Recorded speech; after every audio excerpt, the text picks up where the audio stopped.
ఇప్పటిదాకా నువ్వేంటో నాకు మాత్రమే తెలుసు. ఈ మీటింగ్ తర్వాత మొత్తం కంపెనీకే తెలిసిపోతుంది. All the best. Sir temporary CEO అయినప్పటికీ ఆయన గురించి తెలుసుకోవాల్సిన అవసరం మీ అందరికి ఎంతైనా ఉంది. అందుకే ఈ interaction program. Sir please.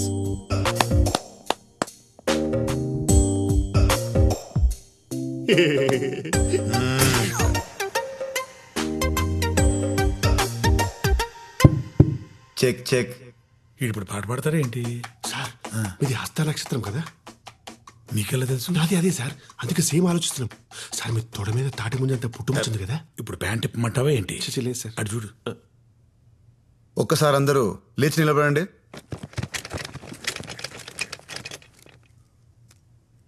Me pods కింద బలూన్స్ ఉన్నాయి, తీసుకోండి.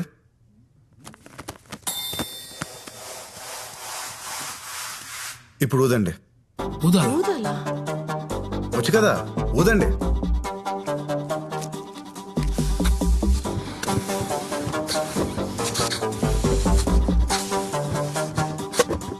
మీ పక్కనున్న పిన్స్ తీసుకోండి.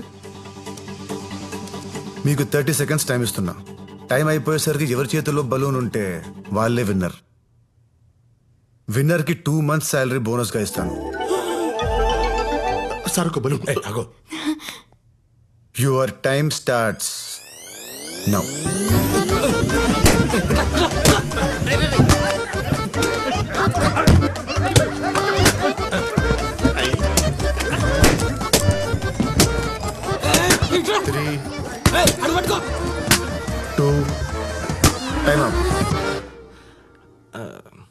వాడు ఏం చేస్తున్నాడు అసలు? నేను విక్టిమ్ సార్, విట్నెస్ కాదు. హే, ఎవరి దగ్గర బలూన్స్ లేవు. నైస్. నేను ఎవరి దగ్గర బలూన్స్ ఉంటే వాళ్ళు గెలుస్తారని చెప్పాను. అందరి దగ్గర బలూన్స్ ఉంటే అందరూ గెలిచినట్టే కదా. మీలో అందరికీ ఎవరికి వాళ్ళే గెలవాలని ఉంది. దానికోసం మీ పక్కన వాళ్ళని కూడా ఓడిస్తారు. నిజానికి ఒక ప్లేయర్ గెలిస్తే టీం గెలవదు, ఒక ఎంప్లాయ్ గెలిస్తే కంపెనీ గెలవదు. కానీ ఒక టీం గెలిస్తే ప్రతి ప్లేయర్ గెలిచినట్టే,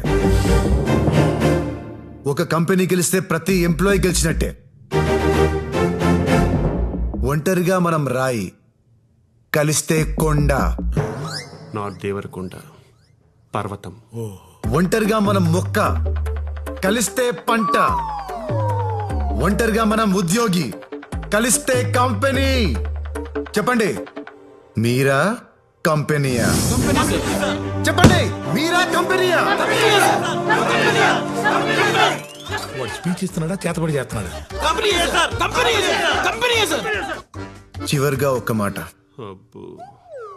బుక్ చదివేవాడు రీడర్, కేసు వాదించేవాడు ప్లీడర్, టీం లీడ్ చేసేవాడు లీడర్.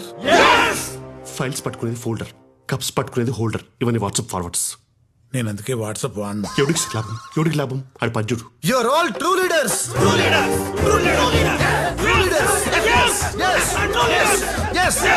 ఇప్పటిదాకా జీతం కోసం పనిచేశాను సార్, ఇప్పటి నుంచి కంపెనీ జీవితం అనుకుని పనిచేస్తాను సార్. మీరు సూపర్ సార్, మీరు సూపర్. ఈ క్షణం వరకు మిమ్మల్ని తప్పుగా అనుకున్నాను సార్. ఇప్పటి నుంచి మిమ్మల్ని ఎవరైనా తప్పంటేనే ఒప్పుకోను sir. Bhishma sir decision is correct. Yes sir. అతన్ని పోయి పనిచేస్తున్నాం. Company sir, company company company. అరే ఆగా, నిజం చెప్పరా, నువ్వు కూడా ఆడి పార్టీయే కదా? సార్ అసలు ఒకప్పుడు ఎలా బతికి, మీరు కూడా హస్త నక్షత్రం కదా, తొడ మీద తాడి మీద అంత పుట్టుమొచ్చింది సార్. వీడి మాటి మాటికి నా తొడ తప్ప ఇంకేం గుర్తురాదా? నువ్వు ఆల్ ది బెస్ట్ చెప్పావు కాబట్టి ప్రోగ్రాంలో సక్సెస్ అయ్యాను. నేను అనుకున్న దానికంటే చాలా ముదురు ఇరా నువ్వు. పోరా పో.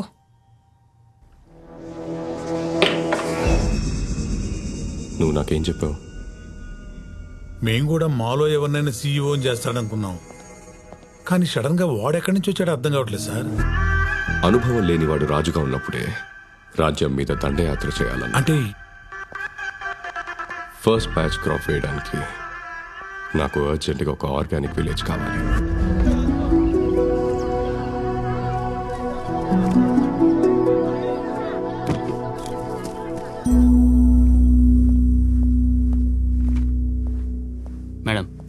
నీకు కొరియర్ ఇచ్చింది.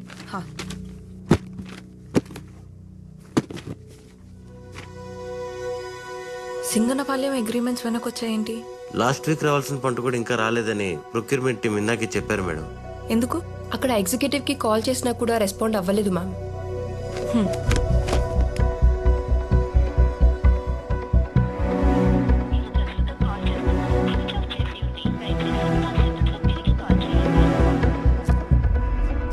ఇప్పుడు ఎలా సార్?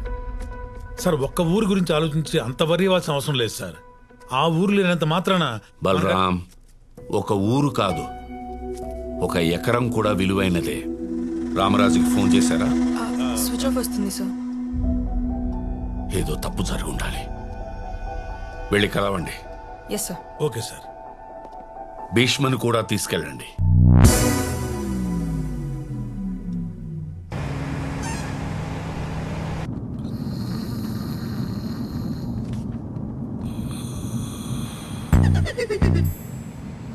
ఫేస్ ఏంటి భయ్య అంతేరాగా పెట్టావు? సగం జీవితం యాక్సిలా ఆగిపోయాక ఫేస్ ఇలానే తయారవుద్ది. అయినా ఎంజాయ్ చేస్తూ చేయడానికి ఇదేం నా డ్రీమ్ జాబ్ కాదు, దిక్కుమల్ల జాబ్. యాక్సిలా అంటే ఏంటి భయ్యా?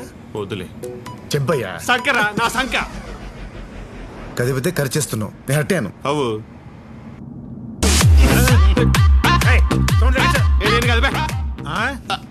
నేను కాదు సార్. నాకు ప్రాబ్లం ఉంది సార్. ముందు కూర్చుంటే చెయ్యి ఆటోమేటిక్ గా వాల్యూమ్ మీదకి వెళ్ళిపోద్ది. ఇలా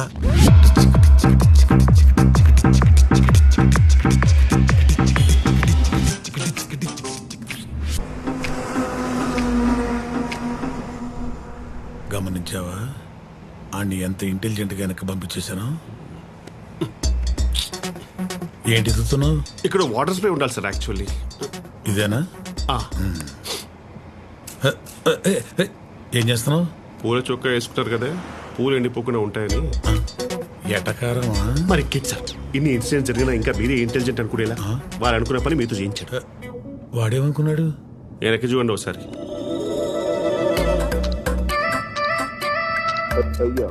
వాడేంట్రా అమ్మాయిని అలా చూస్తున్నాడు?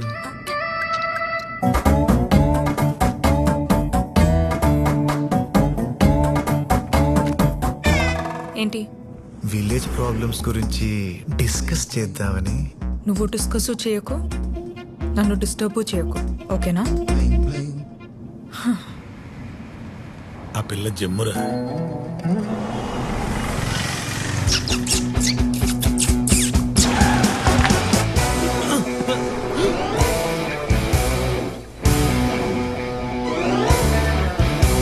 ఏంటి? నేను మీకు పెట్టలేదు సార్. సర్లే అమ్మతో సరే చెప్పారు కదా. పోనీ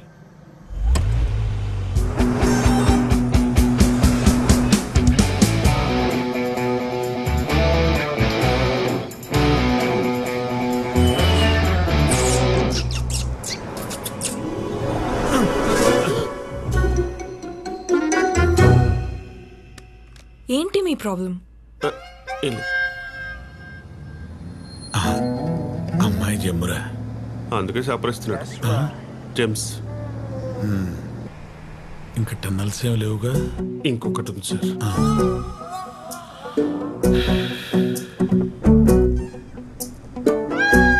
ఇంకా టన్నెల్ రాలేదు, ఇప్పుడు వస్తుంది.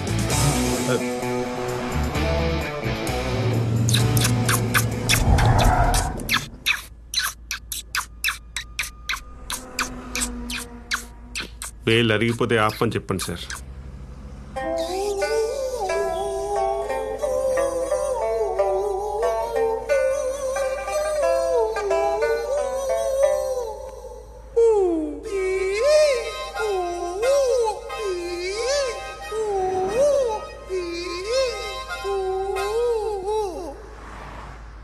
అలా క్యూట్ గా చూడకు, సిగ్గేస్తుంది. క్యూట్ అంట్రా?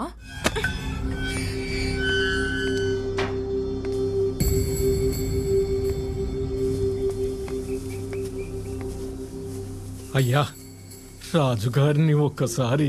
రాములు చెప్పినా మళ్ళీ మళ్ళీ వస్తే అలా? ఆయన మనసేం బాలేదయ్యా. అది కాదయ్యా, ఒక్కసారి ఇబ్బంది పెట్టకు, వెళ్ళిపో.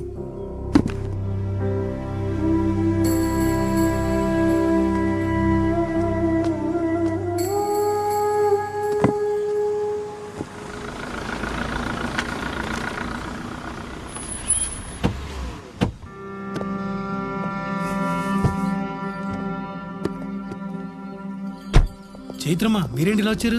రామరాజ్ గారిని కలుద్దామని ఉన్నారు, పదండమ్మా. చెప్పమ్మా. సార్, సింగన్నపాలెం వాళ్ళు మన కంపెనీతో అగ్రిమెంట్ క్యాన్సిల్ చేసుకున్నారు. ఏం జరిగిందో తెలుసుకుందామని. ఇప్పుడు తెలుసుకునే ఉపయోగం లేదమ్మా. వాళ్ళు ఫీల్డ్ సైన్స్ వాళ్ళతో అగ్రిమెంట్ చేసుకుంటున్నారు. ఫీల్డ్ సైన్స్ వాళ్ళతోనా? అదేంటి సార్? ఈసారి పంట చాలా బాగా పండింది. ఎప్పట్లాగే భీష్మ కంపెనీ లారీల్లోనే పంటంతా ఎక్కించి పంపించారు.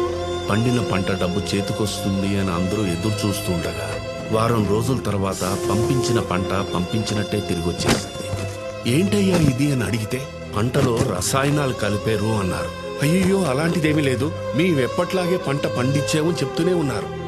కానీ వినకుండా పంట దింపేసి వెళ్ళిపోయారు. వారం రోజుల తర్వాత తిరిగి వచ్చిన పంట కదా, కూరగాయలన్నీ కుళ్ళిపోయినాయి. కడుపు మంటతో ఉన్న రైతులు మీ కంపెనీ మొహం కూడా చూడకూడదనుకున్నారు. అప్పుడే ఆ ఊరి సర్పంచ్ అదే అదును అనుకున్నాడు. ఇలాగే ప్రతిసారి పండించి గాల్లో దీపం పెట్టి ఆడు కొంటాడా లేదా అని ఎదురు చూస్తారా? మనందరి బాగు కోసం ఫీల్డ్ సైన్స్ కంపెనీతో 2 రోజులు అగ్రిమెంట్ చేయిస్తా. భీష్మ కంపెనీ వాళ్ళు ఇచ్చేదానికన్నా ఎక్కువ డబ్బులు ఇప్పిస్తా. పురుషోత్తం, ఏంటయ్యేది? ఏదో ఒక్కసారి పొరపాటు జరిగింది కదా అని దాన్ని ఆసరాగా తీసుకుని నీ స్వార్థం కోసం ఈ భూమిని తాకట్టు పెట్టద్దయ్యా. మీ అందరి తరఫున నేను భీష్మ గారితో మాట్లాడతాను. నాకొక్క అవకాశం ఇవ్వండి, ఇప్పుడే ఫోన్ చేస్తాను. ఏమండి రాజుగారు, ఏదో ఒక్కసారి తప్పు జరిగిందనే అంత తేలిగ్గా అంటారేంటండి? ఈ మాటకి నేను కాబట్టి ఊరుకున్నా. అదే కడుపు కాలిన రైతులైతే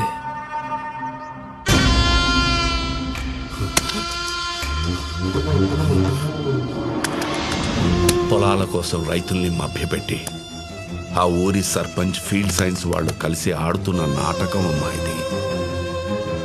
నాకు తెలిసి ఇవాళే సంతకాలు కూడా పెట్టించుకుంటున్నారు.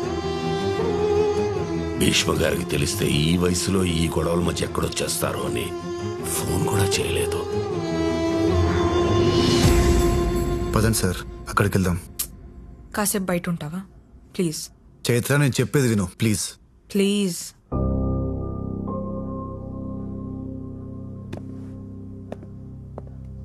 ఇప్పుడు ఎలా సార్?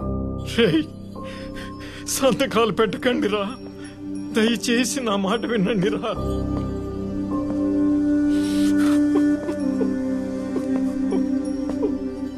తాత, ఎందుకు ఏడుస్తున్నావు? ఇంకా సేపట్లో బతికే తెల్లారబోతా ఉంటే ఏడవక ఏం చెయ్యను బాబు. 7 ఏళ్ల క్రితం నా కొడుకు పొలంలో పురుగు మందు పిచికరిసేత్తూ ఊపిరాడక చచ్చిపోయాడు.